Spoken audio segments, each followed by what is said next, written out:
අපි ඉංග්‍රීසි වලින් කතා කරද්දී මෙන්න මේ වගේ වාක්‍ය අපිට ඉංග්‍රීසි වලින් කියන්න හිතෙනව නේද? මං ඔයාව හම්බ වෙන්නයි ඉන්නේ. මං එහි යණ්ඩයි ඉන්නේ. ඇය මෙහි එන්නයි ඉන්නේ. ඔවුන් අපිට කතා කරන්නයි ඉන්නේ. දැන් ඔය වගේ යම්කිසි ක්‍රියාවක් කරන්නයි ඉන්නේ කියන අදහස් වෙන වාක්‍ය රටාවන් අපිට ප්‍රකාශ කරන්න හිතෙනව නේද ඉංග්‍රීසියෙන්?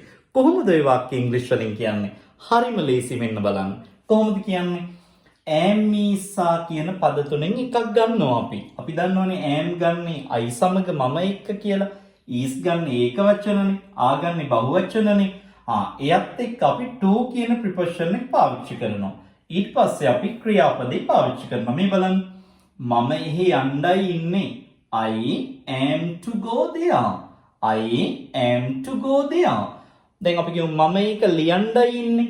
I am to write it. මම ඔයාට උදව් කරන්නයි ඉන්නේ. I am to help you. දැන් මේ ඇය ඒක කරන්නයි ඉන්නේ. She is to do it. She is to do it. මේකේ ඔවුන් මෙහි එන්නයි ඉන්නේ.